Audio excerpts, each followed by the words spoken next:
Okay, this encounter involved two massive angels at the chapel at the Naval Academy.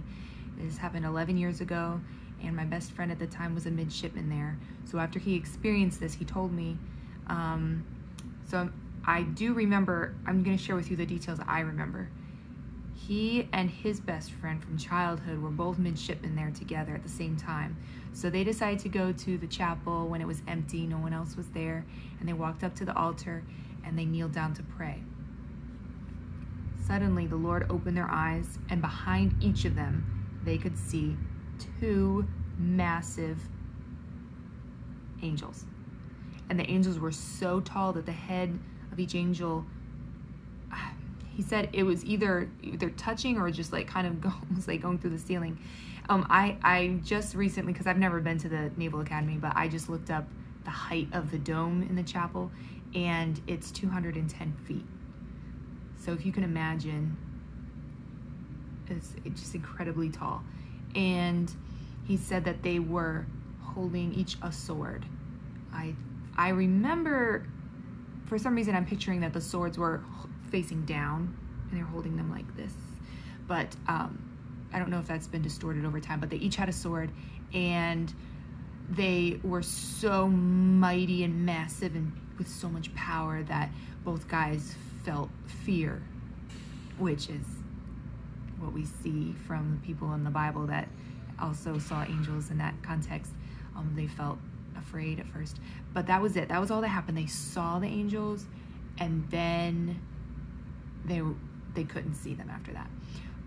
Now,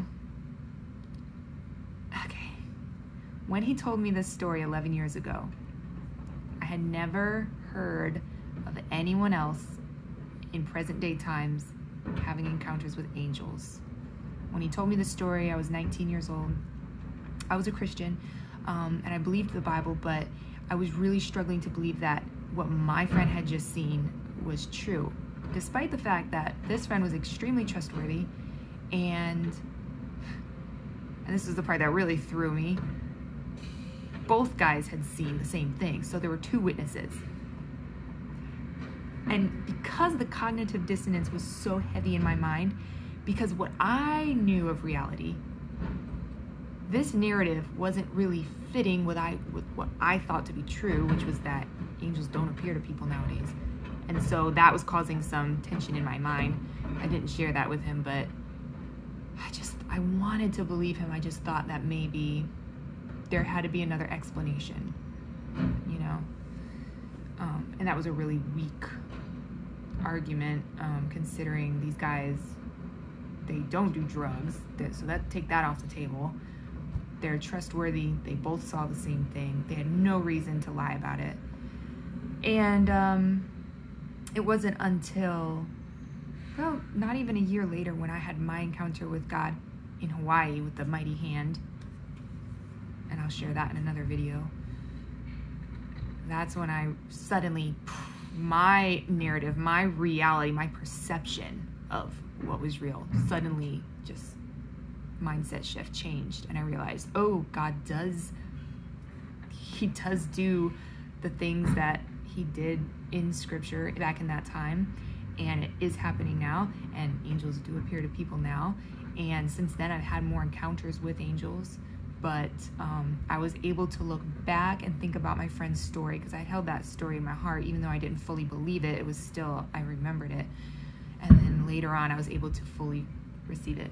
I don't know if you can hear it outside, but I'm in Washington, D.C. right now, and cannons are exploding in the Arlington National Cemetery. I don't know if anyone else has seen these angels at the chapel in the Naval Academy. I don't know if those angels always stay there in that location, if they're guarding and protecting the worship that, you know, goes on there, or if those angels accompany these two guys all the time, right? You know, I don't know any of that. Don't know the answers. But I'd like to hear from you guys, because if you tell me about your encounters with angels, I am in a place now where I believe that they do happen nowadays. So I'm gonna put another video out about recognizing the Satan disguising as angels of light, as an angel of light. So I think it's really important for us to realize that not every encounter with a glowing, bright, angelic looking being is necessarily from God, because demonic spirits can also, which they are fallen angels, they can appear as angels of light. And the difference in discerning that, the scripture gives us those clues. All right, but I'll do that in another video. Okay, thanks for watching. Bye.